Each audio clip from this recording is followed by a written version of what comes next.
I'm not ashamed. Who was Jesus tried before first, and why isn't this a contradiction with the other Gospels? This is the question we seek to answer today as we continue our verse-by-verse study of the book of John on Walking Through the Bible. The glory of his cross. If you have a Bible with you, you can turn to John chapter 18. We're going to be reading from verses 12 to 24. If you don't have a Bible, don't worry. Just follow along with us on the screen. The version that we'll be reading from is the New King James Version. So John chapter 18, beginning at verse 12. Then the detachment of troops and the captain and the officers of the Jews arrested Jesus and bound him. And they led him away to Annas first, for he was the father-in-law of Caiaphas, who was the high priest that year. Now it was Caiaphas who advised the Jews that it was expedient that one man should die for the people. And Simon Peter followed Jesus, and so did another disciple. Now that disciple was known to the high priest, and went with Jesus into the courtyard of the high priest. But Peter stood at the door outside. Then the other disciple, who was known to the high priest, went out and spoke to her who kept the door, and brought Peter in. Then the servant girl who kept the door said to Peter, "You are not also one of this man's disciples, are you?" He said, "I am not." Now the servants and officers who had made a fire of coals stood there, for it was cold, and they warmed themselves. And Peter stood with them and warmed himself. The high priest then asked Jesus about his disciples and his doctrine. Jesus answered him, "I spoke openly to the world. I always taught in the synagogues and in the temple, where the Jews always meet, and in secret I have said nothing. Why do you ask me? Ask those who have heard me what I said to them. Indeed, they know what I said." And when he had said these things, one of the officers who stood by struck Jesus with the palm of his hand, saying, "Do you answer the high priest like that?" Jesus answered him, "If I have spoken evil, bear witness of the evil. But if well, why do you strike me?" Then Annas sent him bound to Caiaphas, the high priest. In our last lesson, we had Jesus arrested in the Garden of Gethsemane.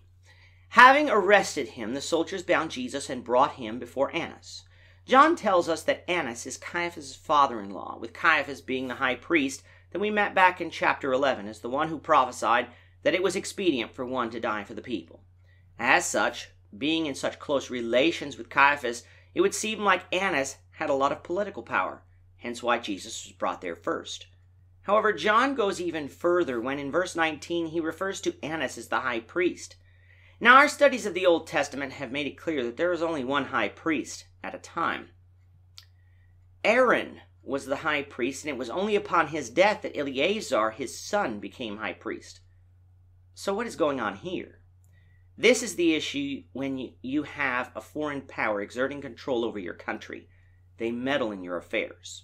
Because the Jewish high priest was such an important visible figure in Jerusalem with control over religious life, from the Roman standpoint, it was only natural for them then to deal with him when things need to be settled.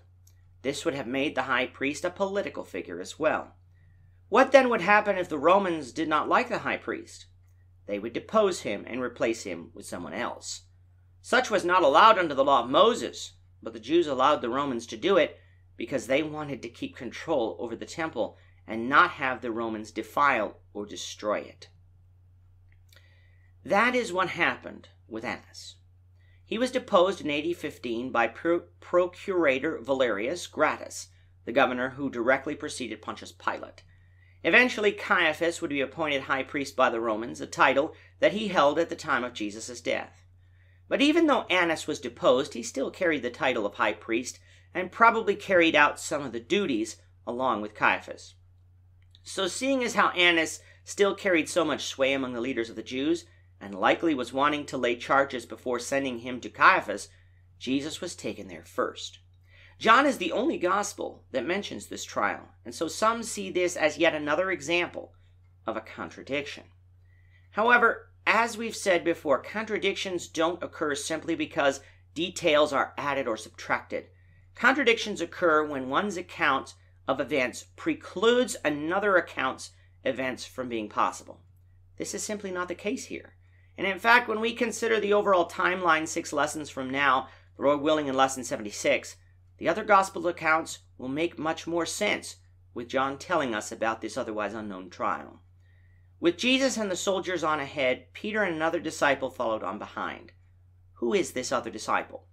Many conclude it is John, as he identifies himself frequently in this section of the book as the disciple whom Jesus loved. However, that's not the phrase here. John simply says another disciple. In reality, it could have been anyone, including someone not of the 12. Remember from John 12:42 and 43 that Jesus had secret disciples among the rulers, ones who didn't want to be openly identified for fear of being cast out of the synagogue. Instead of John, I believe it is one of these disciples, especially since verse 16 says that this disciple was known to the high priest, something not likely of the Apostle John at that time. It was this other disciple who got Peter entrance into the high priest's courtyard, using his influence to get Peter in the door. It is soon after Peter enters the courtyard that the servant girl who kept the door asked if Peter was one of Jesus' disciples. Peter replied that he was not, denying Jesus for the first time. Inside Annas' place, Annas was asking Jesus about his doctrine and his disciples. Jesus said that he did nothing in secret. He taught in the synagogues and in the temple, that Annas should ask those who heard him speak what he taught. One of the officers struck Jesus, saying that he was being disrespectful to the high priest, to which Jesus asked the man what he said. If he spoke evil, tell him the evil that he spoke. Otherwise, why did he strike him? The man obviously said nothing, and the quick encounter with Annas was over, so Jesus was sent bound to Caiaphas for the main trial in the middle of the night. With that, our time is up for today. The Lord willing, we hope you'll join us for tomorrow's discussion of John chapter 18, verses 25 to 40, as we continue our walk through the Bible, one verse at a time. Thank you for watching today's episode.